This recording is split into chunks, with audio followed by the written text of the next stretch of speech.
Selamat pagi, nama saya Glenis Quelinchen, berumur 10 tahun, dan saya bersekolah di SCK Sicongo Tusan.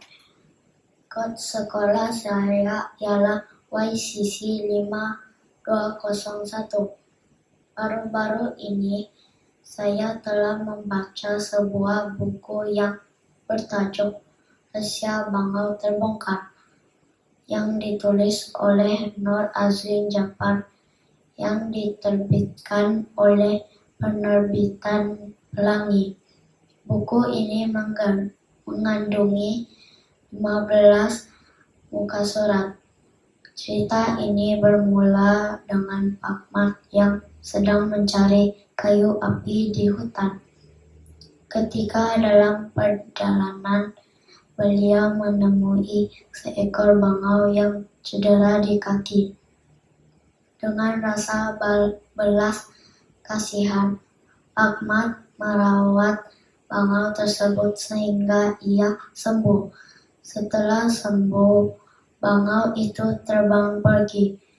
Ahmad pulang ke rumah dan menceritakan kepada istrinya Makia tentang kejadian tersebut. Makia menyatakan bahwa orang yang baik hati pasti ada mendapat alasan yang baik.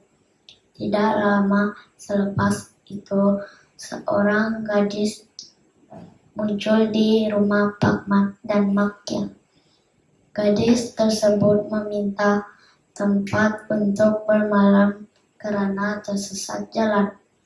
Pak Mat dan Makia dengan merasa resah menerima gadis itu, memberi makan dan menyediakan tempat tidur.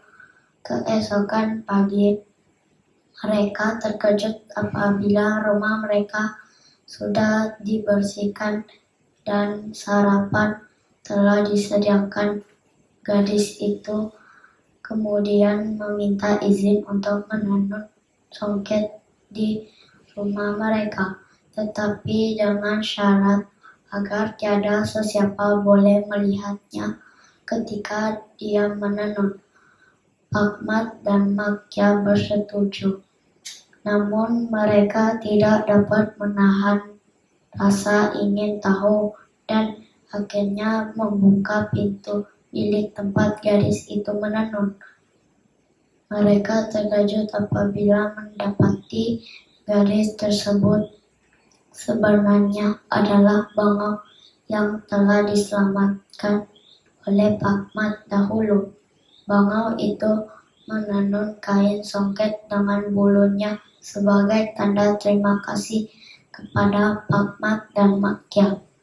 Namun, karena melanggar janji untuk tidak mengintip, bangau itu terbang pergi, meninggalkan Pak Mat dan Makia dengan perasaan penyesalan yang mendalam.